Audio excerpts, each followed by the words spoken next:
Friends நம்ம இந்த வீடியோல பார்க்க போறது என்னன்னு பாத்தீங்கன்னா TNPSC group 2 group 4 தமிழ் சிலபஸ்ல வந்து அடுத்த டாபிக் நம்ம பார்க்க போறது வந்து ஒரு பொருள் தரும் பல சொற்கள் அப்படிங்கிறது.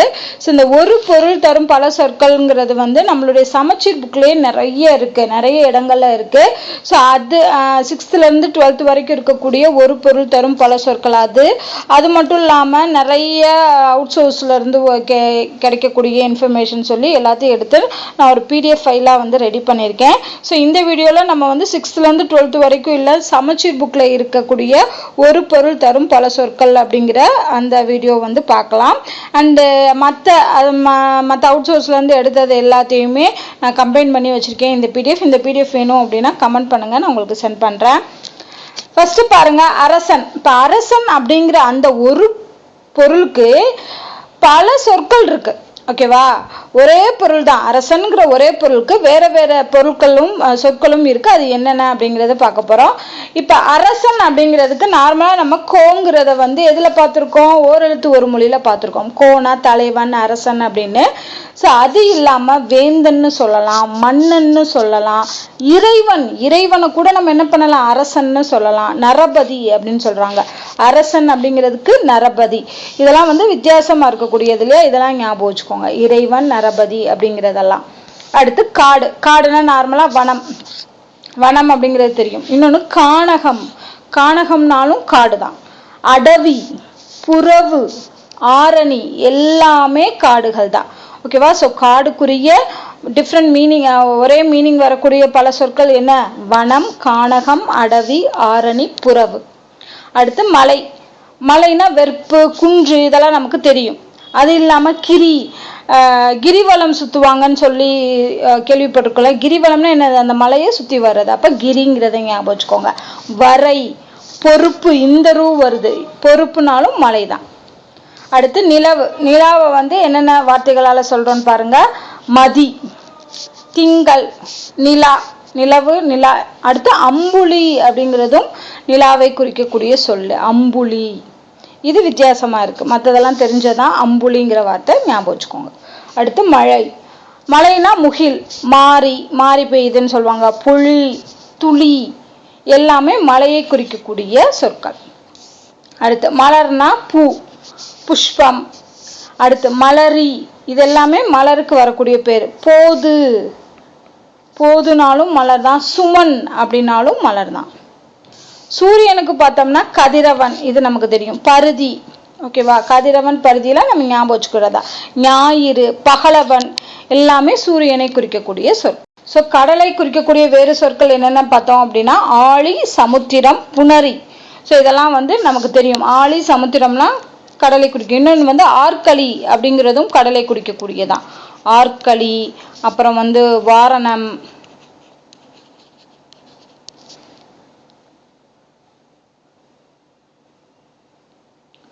ஓகேவா. ஸோ அடுத்து பார்த்தோம்னா புணரி. அதுக்கப்புறம் பறவையில இந்தரா போட்டிருக்கணும். பறவை அப்படின்னாலும் கடல் தான். பறவை, முன்னீர், இது எல்லாமே கடலை குறிக்கக்கூடிய சொற்கள், வேறு பெயர்கள்னு சொல்லிக்கலாம். அடுத்து காற்று. ஸோ காற்று குறிக்கக்கூடியது தென்றல், வளிமண்டலம்னு சொல்றோம் இல்லையா, அதுதான் காற்று. கால், மாருதம், இது எல்லாமே காற்றை குறிக்கக்கூடிய சொற்கள். தண்ணீருக்கு வந்து வேறு பெயர்கள் என்னன்னு பார்த்தோம்னா நீர் சொல்லலாம். புனல், தீர்த்தம், வாரி, அமுதம், இதெல்லாமே தண்ணீருக்கு வரக்கூடியது.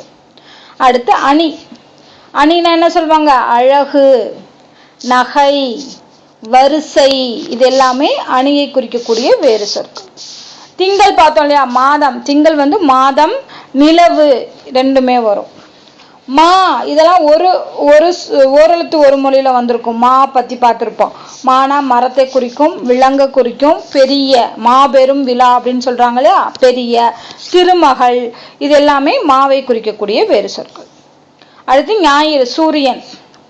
இப்பதான் பார்த்தோம் இல்லையா, இதுல வந்துருந்துச்சு இல்லையா, சூரியன் இல்லைன்னா கதிரவன், வெய்யோன், பகலவன் பார்த்தோம். பருதி, ஆதவன், வெய்யோன், இது எல்லாமே ஞாயிறை குறிக்கக்கூடிய சொற்கள். ஞாயிறுனா கதிரவன், சூரியன்.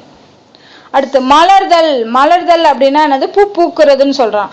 அதுக்கு பேரு அவிழ்தல்னு சொல்லலாம், அலர்தல் சொல்லலாம், நெகிழ்தல், வில்லல், விரிதல், இது எல்லாமே மலர்தலை குறிக்கக்கூடிய சொற்கள். இது எல்லாமே நம்மளுடைய சமச்சீர் புக்ல இருக்கக்கூடியது. அடுத்து அரசனுக்கு ஏற்கனவே பார்த்தோம். கோனா அரசன்னு பார்த்தோம். இறைவன், கொற்றவன், வேந்தன், ராஜா, மன்னன், கோன்னு சொல்றாங்க, கோன்னு சொல்றாங்க. இது எல்லாமே அரசனை குறிக்கக்கூடிய சொல். கொற்றவன், வேந்தன், ராஜா, கோன், மன்னன். அடுத்து அழகுனா அணி, வடிவு, பொலிவு, எழில், வனப்பு, அழகை குறிக்கக்கூடிய எல்லா சொற்களுமே வந்துடும். அடினா என்ன அர்த்தம்? கால்னு சொல்றாங்க, கழல்னு சொல்றாங்க, தாள், பதம், பாதம், இது எல்லாமே அடியை குறிக்கக்கூடிய சொற்கள். அடுத்து தீனா நெருப்பு, ஓகேவா? அதை குறிக்கக்கூடிய சொல் என்னன்னா அக்கினி சொல்றாங்க. அக்கினி வெயில்னுபாங்க. தீயா கொளுத்துற வெயில், அதுதான் அக்கினி வெயில்னு சொல்லுவாங்க. அக்கினி, தழல், கனல், தணல், கங்கு, இது எல்லாமே நெருப்பு, தீயை குறிக்கக்கூடிய சொற்கள். அடுத்து காடு ஏற்கனவே பார்த்தோம். வனம், கானகம், அடவி, ஆரணி, பொழில், புறவு, இது எல்லாமே காட்டை குறிக்கக்கூடிய சொற்கள். அதே மாதிரி கடலும் பார்த்தோம். ஆழி, சமுத்திரம், பவ்வம்னாலும் கடல் தான். புணரி, முன்னீர். அப்ப இது வித்தியாசமா இருக்கு. பவ்வம்னா என்னன்னா கடல்.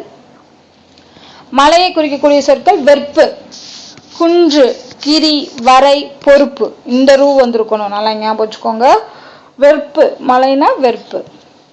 துணர் அப்படின்னா மலர்கள்னு அர்த்தமா. துணர்னா மலர்கள். சுவடுனா அடிச்சுவடு இல்லைன்னா அடையாளம். சுவடுனா அடிச்சுவடு அல்லது அடையாளம். கடிமலர், ஓகேவா? கடிமலர்னா மனமுள்ள மலர்னு அர்த்தம். உப்பளம், உப்பு விளையும் இடம், உப்பளம். செவிப்பகடுனா யானை, ரொம்ப முக்கியமானது, கேட்கலாம். ஸோ யானையை குறிக்க சொற்கள் வரும். அதுல செவிப்பகடு அப்படிங்கிற வார்த்தை ரொம்ப முக்கியமான வார்த்தை. இதழ்னா உதடு, நாளிதழ்னு சொல்லலாம், பூவின் இதழ் சொல்லலாம். கண் இமைய கூட இதழ் தான் சொல்றாங்க, ஓகேவா? கண் இமை கூட இதழ் தான். திங்கள்னா என்னது? நிலவு, நிலா, மாதம், அதெல்லாம் வரும். வண்ணம்னா அதோட குணம் சொல்றாங்க. குணம், அழகு, நிறம், பாட்டு, இது எல்லாமே வண்ணத்தை குறிக்கக்கூடிய சொற்கள். கங்கு, தீ பார்த்தோம் இல்லையா? கங்கு. கரை, நெருப்புத்தணல், கங்குன்னு சொல்லலாம். எல்லை, இருள், இது எல்லாமே கங்கை குறிக்கக்கூடிய சொற்கள். அடுத்து மடிவுனா சோம்பல்னு அர்த்தமா. சோம்பல், சாவு, அழிவு, கேடு, சுருக்கம், இது எல்லாமே மடிவுக்கு வரக்கூடிய வேறு பெயர்கள். அகம்னா மனம், உள்ளம்னு சொல்லலாம். வீடு, உள்ளே, பூமி, பாவம், இது எல்லாமே அகத்துக்கு வரக்கூடிய வேறு சொற்கள். பரினா குதிரை, நமக்கு தெரியும். இன்னொன்று கப்பம்ங்கிறதையும் சொல்றாங்க. பரினா குதிரை, கப்பம், அம்பு, ஆடை, ஓட்டம், இது எல்லாமே பரியை குறிக்கக்கூடிய சொற்கள். அடுத்து கந்தம்னா மனம், ஓகேவா? மனம் வீசுது, அந்த மாதிரி சொல்றது. மிசைனா மேல்னு அர்த்தம். மிசைனா என்னது? மேல். மிசை என்பது மேல். விசனம்னா கவலை, இதெல்லாம் புக்ல கொடுத்துருக்காங்க. ஸோ விசனம்னா கவலை. மதுனா தேன். களை, மூங்கில் அல்லது கரும்பு. களைனா மூங்கில். இந்த லை வந்துச்சுன்னா தான் களை, தேவையில்லாத செடின்னு சொல்லுவோம் இல்லையா, அது. இந்த லை வந்திருக்கும் போது கரும்பு அல்லது மூங்கிலை குறிக்கக்கூடியது. அடுத்து காசோலை, இது ஓரெழுத்து ஒரு மொழியில வரும். காசோலை, இதுவும் ஓரெழுத்து ஒரு மொழியில வந்திருக்கும். மானா பெரிய, வண்டு, விலங்கு, திருமகள், மரம், வயல், இது எல்லாமே மாக்குரிய வேறு சொற்கள். படினா உலகப்படி, நூல்படி, அளக்கும்படி, படிக்கட்டு, இதெல்லாமே அதே அர்த்தம் வரக்கூடியதான். அடுத்து வானம், விசும்புன்னு சொல்றாங்க. வானம்னா விசும்பு, அதாவது ஆகாயம், வான், விண், அந்தரம், முகடு, இது எல்லாமே வானத்தை குறிக்கக்கூடிய சொற்கள். பாடல், செய்யுள் சொல்றோம் இல்லையா, அதுனா பாட்டு, கவிதை, பா வகைன்னு சொல்றோம், அது. தூக்கு, யாப்பு, இது எல்லாமே பாடல்களை குறிக்கக்கூடிய சொற்கள். மேகம்னா முகில்னு சொல்றோம். எழிலி, கொண்டல், கார்மேகம்னு சொல்லுவாங்க. மாரி, புயல், இது எல்லாமே மேகத்தை குறிக்கக்கூடிய சொற்கள். அடுத்து நிரந்தரம்னா காலம் முழுமையும், நிரந்தரமா பெர்மனண்டா இருக்கிறது அப்படின்னு சொல்றோம் இல்லையா, அது. சூழ்களி அப்படின்னா சூழ்ந்துள்ள அறியாமை இருள், நம்மை சூழ்ந்துள்ள அறியாமை இருள் அப்படிங்கிறதான் சூழ்களின்னு சொல்றாங்க. வன்மொழி, வளமிக்க மொழி, இது ஒரு பண்பு தொகை. வன்மையான மொழி அப்படின்னு சொல்லுவோம் இல்லையா, வளமிக்க மொழி. பயிலுதல்னா படிக்கிறது, பழகிறது. வினானா கேள்வி. திங்கள் ஏற்கனவே பார்த்தோம், மாதம், நிலவு, திங்கட்கிழமை நாட்களை குறிக்கக்கூடியதாக இருக்கும். அடுத்து ஆறுனா நம்பர் 6 எண்ணை குறிக்கும், இல்லைன்னா நதி, காவிரி ஆறு, வைகை ஆறு அதை குறிக்கும், இல்லைன்னா வழி, போகிறதுக்கான வழி. ஆறுங்கிறதுக்கு வரக்கூடிய அர்த்தம். அடுத்து கால் ஏற்கனவே பார்த்தோம், இது உறுப்பை குறிக்கும், கால் பகுதியை குறிக்கும், காற்று வளிமண்டலத்தை கூட குறிக்கும். ஆல்ரெடி ரிப்பீட் ஆகுது. பெரிய, விலங்கு, திருமகள், வண்டு, மாமரம். அமுதுனா சோறு, அமிழ்தம், இனிமை, பால், இது எல்லாமே அமுதுக்கு வரக்கூடிய வேறு சொற்கள். அடுத்து அரவம்னா பாம்பு, இது நமக்கு தெரிஞ்சிருக்கும். சத்தம்னு சொல்றாங்க, ஒலி, சவுண்டு. அரவம்னா பாம்பு, எல்லாம் ஞாபகம் வச்சுக்கோங்க, இம்பார்ட்டன் ஆனது. உறுதினா திண்ணம், ஊக்கம், வலிமை, நிச்சயம், அதான் உறுதி, ஸ்ட்ரென்த்தா இருக்கிறதுன்னு சொல்லுவோம் அது. பொறைனா பொறுமை, பூமி, மலை. அடுத்து அழகுனா எழில், பொலிவு, வனப்பு, வடிவு, அணி, இது எல்லாமே அழகை குறிக்கக்கூடியது. காடுனா வனம், கானகம், அடவி, புறவு. இந்த 2 வார்த்தையும் நல்லா ஞாபகம் வச்சுக்கோங்க, அடிக்கடி புக்ல இது மென்ஷன் பண்ணியிருக்காங்க. காடுனா அடவி, புறவு, பொழில். அடுத்து நெருப்பு, கனல், தணல், தீ, வெம்மை, இது எல்லாமே நெருப்பை குறிக்கும். செல்வம்னா பொருள் மட்டும் கிடையாது, பொருள் நமக்கு தெரியும், மாடு கூட செல்வம் தான். உடைமை, இது எல்லாமே செல்வத்தை குறிக்கக்கூடியது. வளமும் செல்வத்தை குறிக்கக்கூடிய சொல் தான். பகைவர் மாறுபாட்டாளர், எவ்வமுற்றார், ஒன்னார், எதிரி. நார்மலா நமக்கு எதிரி தான் தெரியும், அது இல்லாம மாறுபாட்டாளர்னு சொல்லலாம், எவ்வமுற்றார் சொல்லலாம், ஒன்னார் சொல்லலாம். இதெல்லாம் வித்தியாசமான வார்த்தைகள். அடுத்து துன்பம்னா இடர், அல்லல், இன்னல், துயரம், கவலை, இதெல்லாமே தெரிஞ்ச வார்த்தைகள் தான்.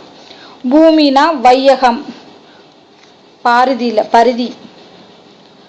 மேதினி, அவனி, தரணி, இதெல்லாமே பூமியை குறிக்கக்கூடிய சொல். யானை ஏற்கனவே ஒரு வார்த்தை பார்த்தோம். யானைக்கு என்ன பார்த்தோம், முக்கியமான வார்த்தைன்னு பார்த்தோம், செவிப்பகடு. யானைன்னா செவிப்பகடுங்கிற சொல் புக்ல தான் சொல்லியிருக்காங்க, ஓகேவா. ஸோ அது மட்டும் இல்லாம வேலம், களிறு, பிடினா பெண் யானையை குறிக்கக்கூடியதான், வாரணம், ஓகேவா. பிடினா பெண் யானை, வாரணம். சிங்கம்னா மடங்கள், சிம்மம், அரிகேசரி. அரிகேசரி அப்படிங்கிற பேரே இருக்கும். ஸோ அரினாலும் சிங்கம் தான், கேசரினாலும் சிங்கம் தான். சிம்மம், மடங்கள். ஒப்புமைனா இணை, அற்புதம், விந்தை. உபகாரி, வள்ளல், உபகாரினா வள்ளல். நெறினா வழி. ஈனம்னா இழப்பு. முகில், மேகம். அடுத்து மாறி, மலை.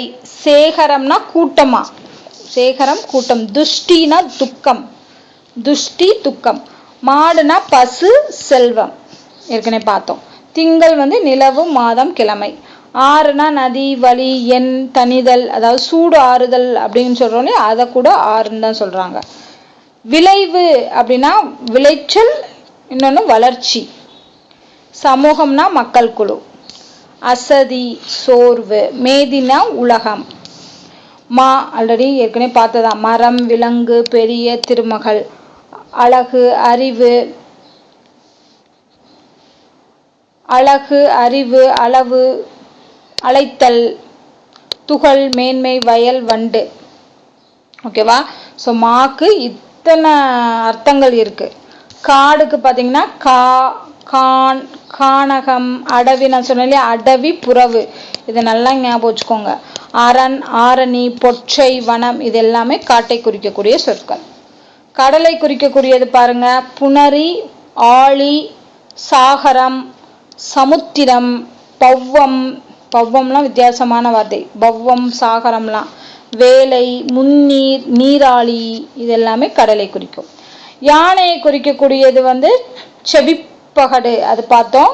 கயம், வேலம், களிறு, பிளிறு, கலபம், மாதங்கம், கைமா, வாரணம், கரி இது எல்லாமே யானையை குறிக்கக்கூடிய வேறு சொற்கள்.